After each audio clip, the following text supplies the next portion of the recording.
Jaya Vishnupad Paramahamsa Parivrajacharya Stota Shatashi Shimad His Divine Grace A.C. Bhaktivedanta Swami Srila Prabhupada Jaya Vishnupad Paramahamsa Parivrajacharya Stota Shatashi Shimad His Divine Grace Srila Bhakti Siddhanta Saraswati Goswami Maharaj Prabhupada Ki Jai Grantaraj Srimad Bhagavatam Ki Jai Yugadharma Harinam Sankirtan Ki Jai Gaura Premanandi Hari Bo. All glories to the assembled devotees. All glories to the assembled devotees. All glories to the assembled devotees. All glories to the lotus feet of Shri Guru and Gauranga. All glories to Srila Prabhupada.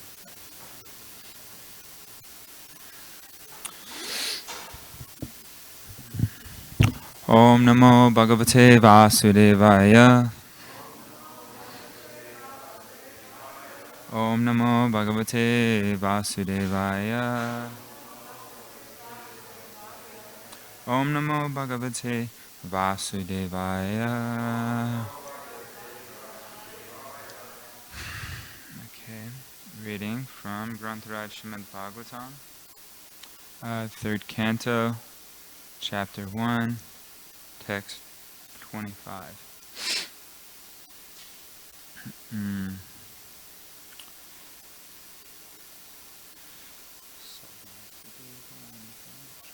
Savasudevanucharam prashantam Prihaspate praktanayam pratitam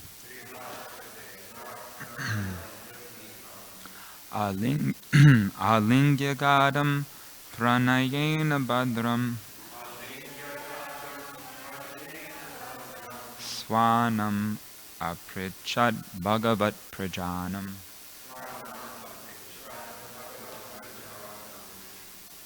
Savasudevanucharam prashantam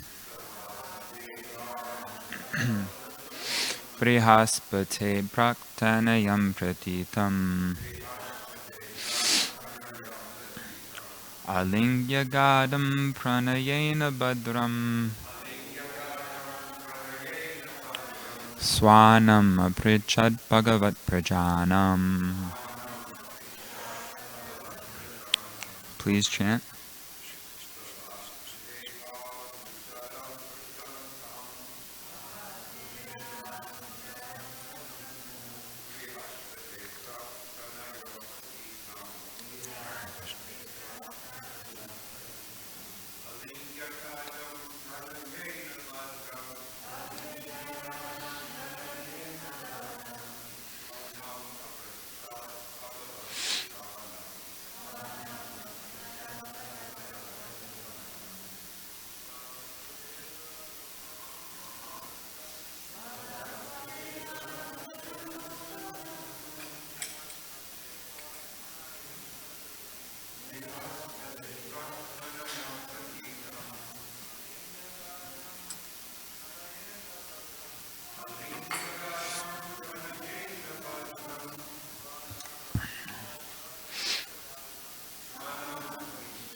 Mataji, please.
Okay. Word for word translation.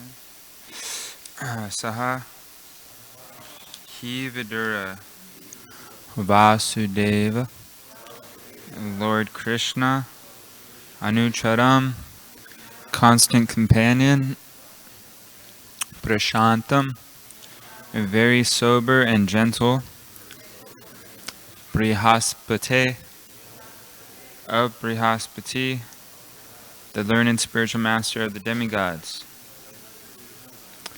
Prak formerly Tanayam son or disciple Pratitam acknowledged Alingya embracing Gadam very feelingly Pranayena in love Badram auspicious Swanam his own Aprichat asked Bhagavat of the personality of Godhead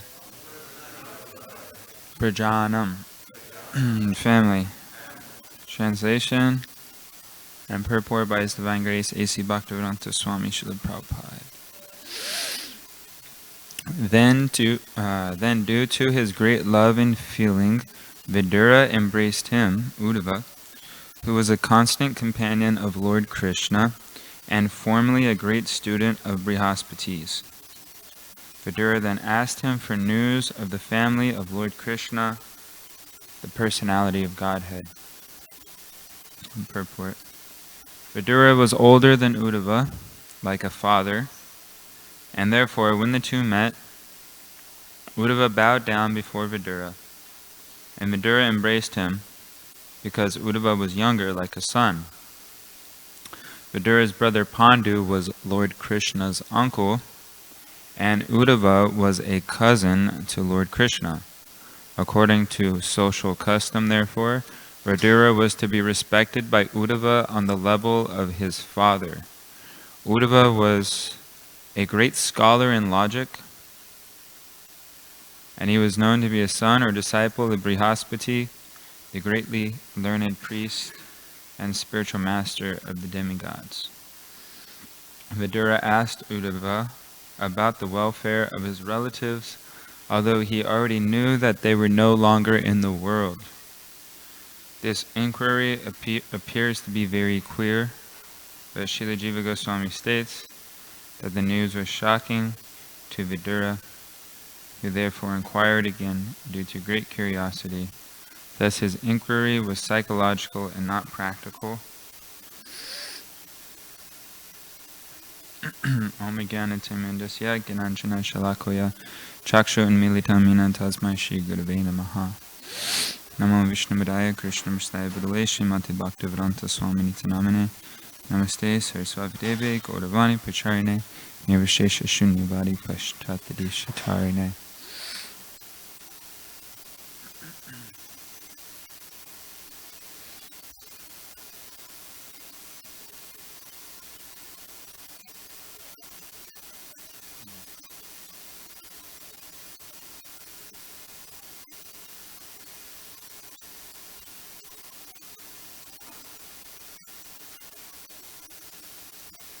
So I'll read the Sanskrit and the English one more time.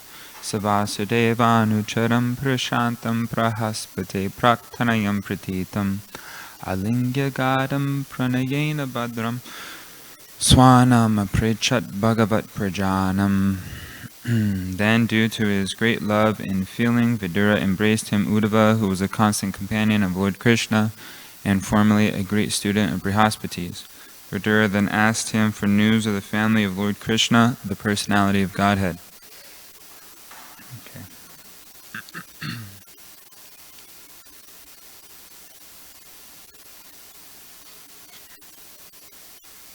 Hare Krishna.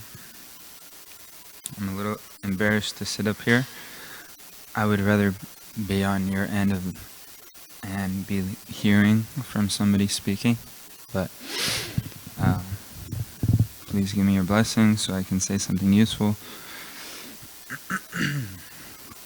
So I got this WhatsApp message from Prema Sankirtan the other day, and I think it kind of applies to this, because here we see that Vidura, who's older than Uddhava, we see that in the purport there's some etiquette. Uddhava is respecting Vidura. So there's a question that someone asked Prabhupada. How does one man become old even without age? Because I guess Srila Prabhupada said that in a class. So one devotee was inquiring, how can a younger person be older than a person who's of older age? What does that exactly mean? And Prabhupada's response to that was, and anyone who knows this science, he is old. Vridatvam vayasa vina. There is a Sanskrit word that one man has become old even without age. This is contradictory. How one can become old without age? Suppose a boy is 16 years old, just like Shukadeva Goswami. He was teaching Srimad Bhagavatam when he was only 16 years old, but he was so learned that when he entered the assembly, all the great sages, including his father, stood up to receive him. So he was the oldest. So he was older than his father even. Why? Because he was so learned. If one is advanced in knowledge, he is to be understood to be older. And if one is not advanced in knowledge, he is a child. That's all. That's from the Srimad Bhagavatam class that Srila Prabhupada gave in 1968. But we see, although Uddhava is a pure devotee, he's very learned, still there's an etiquette to be followed. One is advanced in different respects. One could be advanced in knowledge. One could be advanced from many years of spiritual practice. Maybe one took initiation before another person, so he should be respected. Then there's etiquette of respecting someone because of their age. But the main thing is how spiritually advanced is the person, how learned is he in Shastra, and what is his vigyan, what is his realization. So we're reading here that Vidura, before this verse, what have we been reading? Vidura went on pilgrimage, right? He was offended by Duryodhana. He took that as an opportunity to go on pilgrimage, to live the life of a mendicant. But then in this verse, it almost changes the subject. He meets Uddhava, and then he's asking him news of the family of Lord Krishna, the personality of Godhead. So just before we hear that Vidura is in the house of Dhritarashtra, Duryodhana, in the palace, he gets offended, he leaves. Now this interaction with Uddhava, in the purport, it's saying that although he's asking how Lord Krishna and the family of Lord Krishna is, he already knew that they left the planet. So that means Duryodhana had already left the planet, and the Kauravas. That means the battle of Kurukshetra already happened. And even Krishna left the planet. That means the fratricide war of the Yadus took place. And after the fratricide war that the Yadus killed each other, then Krishna soon after that left the planet. So this means that according to this chronology, my assumption of just reading this is that Vidura was on pilgrimage for a long time. And in the Krishna Dharma version of the Mahabharata, it says that 36 years after the battle of Kurukshetra is when the Yadus left this planet. That's 36 years. I'm not too sure how long after the Yadus left the planet that Krishna left the planet. I have to do a little bit of research. Maybe it says that in the Bhagavatam. But just from this, we know that Vidura was on pilgrimage for more than 36 years. That's a long time. And we know that Krishna was approximately 125 years old, 125 years on this planet. during the Battle of Kurukshetra, and if the Yadus left the planet 36 years after the Battle of Kurukshetra and Krishna left after them, that means Krishna was at least 161 years old, or at least 161 years he was on this planet performing pastimes. So at least a 36-year pilgrimage. So when we think of pilgrimage, or at least for me, I think that, okay, you go to some holy place for some time, and you get inspiration, and you go back to your normal way of life, and then maybe you do that periodically. But a 36-year pilgrimage, that's more like taking the vow of sannyas and just becoming like a lifelong mendicant, right? So Duryodhana's offense to Vidura, we heard so elaborately by many devotees that Vidura saw this as actually a great opportunity. He didn't take it in a negative way. He took it as a positive way. How can I benefit in this situation? So for those who are taking the path of surrender, there comes a point in each one of our lives where we have to follow the example of Vidura, that we have to be fully dedicate our lives to Krishna, and whatever circumstance comes in our life, and see it as an opportunity, as a blessing. And Vidura leaving the palace of Dhritarashtra and taking the life of a mendicant is kind of like us leaving our past material life and our comfort of home and family and friends, and being completely dedicated to the Krishna conscious movement. I could see there's like a parallel. See, when I first came, I had, obviously I still have attachments, but I had more attachments then. One of my big attachments was I used to have big dreadlocks, and I had them for many years, and I identified myself with like the hippie guy with dreadlocks. That was like my identity. So, and I always thought that I would be like an 80-year-old man with long dreadlocks, like touching the floor with a big beard. That was like that's what I projected my future of what I would look like. So for me to, some people just say, oh, it's just hair, what's the big deal? But I invested a lot of time in those things. So I felt like if I cut my hair, that it wasn't just cutting my hair, but that means that there's no going back. It's like I'm flipping a new chapter in my life, and I'm not going back into the material world. This is what I'm going to do. So it was like almost, in a sense, like a sannyas initiation. Like, this is what I'm doing for the rest of my life.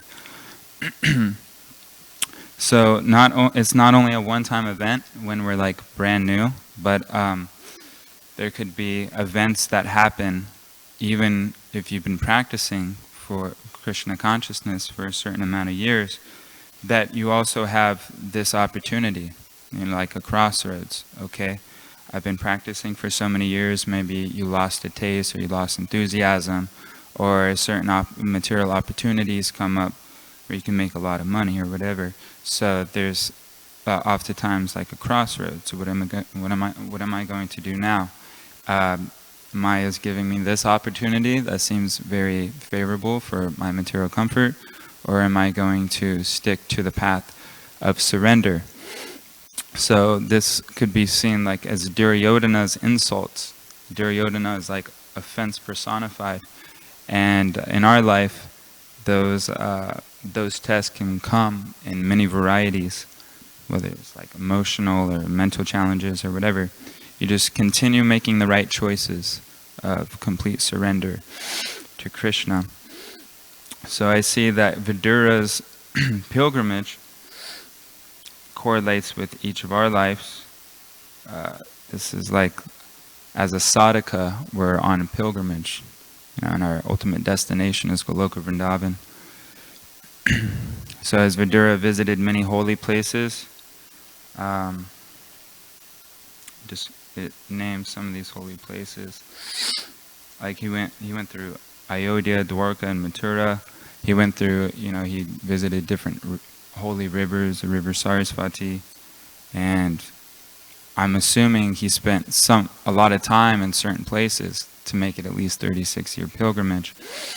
So in the same way, there's this nice song by Lochan Das Thakur where he says that devotional service, Kevala Ananda Kanda, is Krishna consciousness at every step. It's blissful, even from the very beginning. We read in the Nectar of Devotion that even the first two symptoms of devotional service is that one feels all auspiciousness and relief from all material misery. So even from the very beginning, it's a happy process. And as one continues and matures and becomes more purified, it becomes happier and happier because you have deeper realization, and that darkness within the heart is cleared more and more. So at each progressive step of devotional service, it's divine. Krishna has set up this science of sadhana in such a way where there are different stages, and we know from Rupa Goswami that you first of all you have Shraddha, then bhajana, then sadhusanga, bhajana kriya, nartanavriti, so on and so forth until you get to prema. And even in prema, there's different levels of prema. So every step is very beautiful. If one is at one stage, to get to the next stage is like a very amazing thing, and it's very like a joyous occasion. So the life of a sadhaka being like a pilgrimage, we're going from one holy step to another, from anartanavriti to nishta to ruchi to asakti to bhava to prema, moving forward in our life till we leave our body and attain eternal life in the spiritual world. So it doesn't really say whether Vidura knew exactly where he was going. Like I know some mendicants, they just kind of roam aimlessly and just kind of depend on God, like wherever God wants to take me, I'll just walk in the east or whatever, and wherever I go, that's where Krishna wants to take me. So it doesn't necessarily say that he did that. Perhaps he did know where he was going. I'm not too sure. But definitely in the pilgrimage of a sadhaka's life, we should definitely know where we're going and like how to get from one place to another.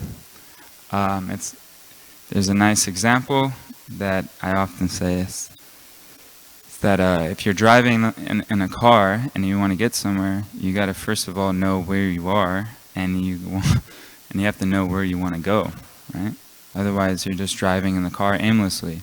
So you have to know, okay, I want to go to downtown LA, and right now I'm in Culver City, so now I need to like look up GPS or look up a map so I can get to my destination.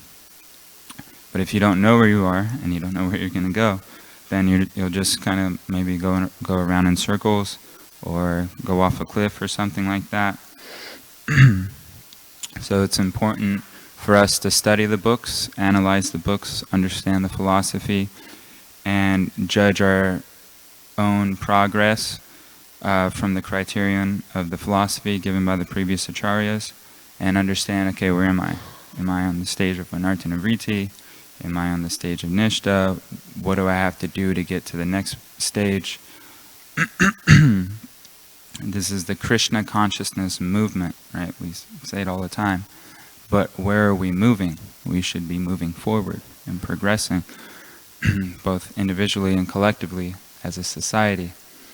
And Bhaktivinoda Thakur, in a book called Bhajan Rahasya, he describes that actually there's different types of anarthas. He gives different categories. There's 4 categories. One of the categories is illusion of spiritual knowledge. And within each category, there's like subcategories. But one of those, under the category of illusion of spiritual knowledge, is not understanding the processes of sadhana and not understanding the goal of sadhana and prema bhakti. If you don't understand those things clearly, it's actually an anartha. And he says if you don't become free from those anarthas, your bhakti creeper will not grow properly. It will be stunted. So it will do us very well to clearly understand the siddhanta, clearly understand the prayojana and the abhideya and how to get there. and where we are. So, at one point of my life, I mean, I don't want to talk about myself, but since I'm speaking, I can use myself as an example, and maybe some people can relate to it. I was actually a little bit confused about this point. Like, what is the prayojana? Okay, obviously we read many times, like, okay, yeah, we should go back to Godhead, and we're supposed to be in the spiritual world. But in other places, it says there's statements that you shouldn't. A pure devotee doesn't even desire to go back to Godhead. He just wants to serve the spiritual master. In other places, it says that the devotee doesn't care about liberation. He just wants to serve, become a servant. So I thought deeply about this subject, and it's tentative, like my understanding. I'm open to corrections, but this is my understanding right now, according to studying and thinking about this and hearing from great devotees and sadhus, is there may be different perspectives. And for example, if like you read in Srila Prabhupada's books that you shouldn't care about going back to Godhead, you should just serve. That could be seen from different angles of vision. And my understanding is that just according to time, place, and circumstance, there may be certain Srila Prabhupada may be saying a certain thing according to time, place, and circumstance and speaking to an individual. Just like if there was like a new bhakta in the ashram and he was like addicted to eating meat, you can tell that person that your goal is to just stop eating meat. So if you took that out of context and just quoted me on that the goal of Krishna consciousness is just to stop eating meat, that would be an incomplete understanding. That's the goal of that specific person. Now, once he stops eating meat, he may have another goal. Okay, now your goal is to get to the point of chanting 8 rounds a day, because right now you're only chanting 2.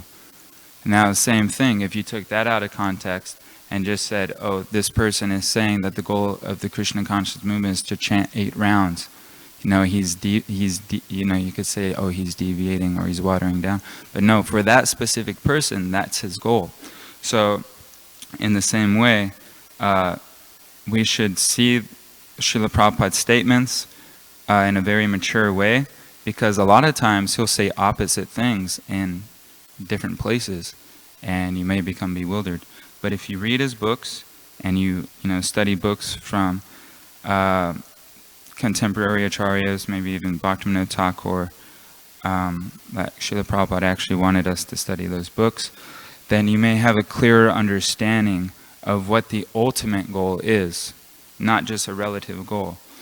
So the fact of the matter is that the ultimate goal is that as an individual and collectively, we should be nurturing our own Krishna consciousness to the point of attaining an eternal relationship with Krishna in the spiritual world. This is a fact. And the point of the preaching is to help others also come to that level of consciousness. That's the point of the book distribution. That's the point of Harinam Sankirtan. That's the point of trying to bring new bhaktas in the ashram. It's not that we just give them a mechanical process, and we ourselves have not ascertained the goal, and then we ourselves project our lack of understanding on the newcomers, that you just do this mechanical process and you get purified. Okay, yeah, you get purified, but what do you do after you're purified?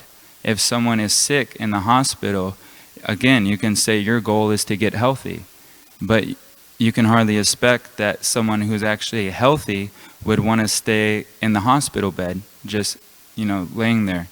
So a healthy person actually does activities. When he's healthy, he goes out into the regular world and he acts like a normal person. He gets a job and he eats and he has a family or whatever.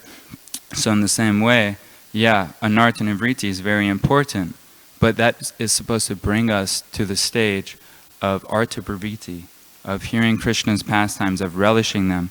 And the goal of that is to also participate in those pastimes ourselves. So, and if you don't believe me, I can quote some stuff.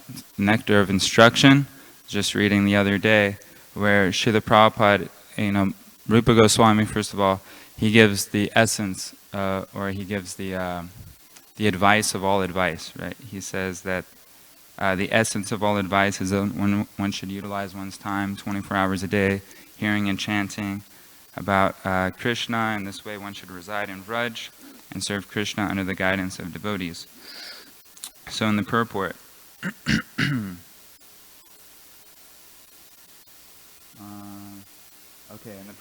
Srila Prabhupada quotes Rupa Goswami in Bhakti Rasamrita Sindhu. In the transcendental realm of Vrajdam, one should serve the Supreme Lord Sri Krishna with a feeling similar to that of his associates, and one should place himself under the direct guidance of a particular associate of Krishna and should follow in his footsteps. This method is applicable both in the stage of sadhana, spiritual practices executed while in the stage of bondage, and in the stage of sadhya, God realization, when one is a Siddha Purusha or a spiritually perfect soul. Then Srila Bhaktisiddhanta Saraswati Thakur has commented as follows upon this verse. One who has not yet developed interest in Krishna consciousness should give up all material motives and train his mind by following the progressive regulative principles. That's for people who are not interested in Krishna consciousness. You should follow the regular principles because you'll get purified. Namely, chanting, remembering Krishna and his name, form, quality, pastimes, and so forth. In this way, after developing a taste for such things, one should try to live in Vrindavan and pass his time constantly remembering Krishna's name, fame, pastimes, and qualities under the direction and protection of an expert devotee. This is the sum and substance of all instruction regarding the cultivation of devotional service. It is the sum and substance of all instruction regarding the cultivation of devotional service. And in Prabhupada's purports, in Srimad Bhagavatam, he says that the goal is to play with Krishna, to eat with Krishna, to dance with Krishna. He says that in multiple places, actually. So, again, the Krishna consciousness movement, we're supposed to be moving forward, progressively moving forward, again, individually and collectively. And by studying the books, understanding how to get from one place to another is very important. And analyzing, okay, where am I and how can I progress? We're supposed to be very introspective and thinking about these things every day. There's a quote by Bhaktivinoda Thakur, I'm kind of paraphrasing, but he says that if one's love of Krishna is not growing day by day, one should analyze, what am I doing wrong? Am I making offenses? Am I slacking on my sadhana? And one should correct those things immediately. And it's related to this verse, Uddhava. Of course, we know that he carried the message, to the gopis in Vrindavan. So he's a very fortunate soul. He's a Dwarkavasi that got the opportunity to also visit Vraj. And after visiting Vraj and experiencing the intimacy and the love that the devotees had there for Krishna, he also wanted to live in Vraj also. So this is, I'm sorry I didn't give so much technicalities about the history of this pastime or anything like that, but when I read Prabhupada's books, I try to see how this applies in my life. Not that I just of course, just reading is good and being absorbed in what's going on. But also another thing that's important, I feel, and that we can benefit from is reading the verse and saying, how does that apply? How can I apply this to my life? What can I learn from this? So that's what that's how I elaborated more on what I elaborated on. So we should, my humble opinion is that it's good to have a vision in our life that how can I make this, as I kind of gave the analogy, this pilgrimage of a sadhaka We're all on pilgrimage, and our ultimate destination is Goloka Vrindavan. How can I make this pilgrimage successful? By reaching the destination and not lingering in this material world more than necessary. How can I make this life my last birth and go back home, back to Godhead? And that's something that I think each of us as an individual have to take into account and just be honest and sincere about your practice, about your understanding of Prabhupada's books, and do those things that are necessary to get back home, back to Godhead. Jai. All glories to Srila Prabhupada. Are there any questions or comments? Sachitanoi Prabhu.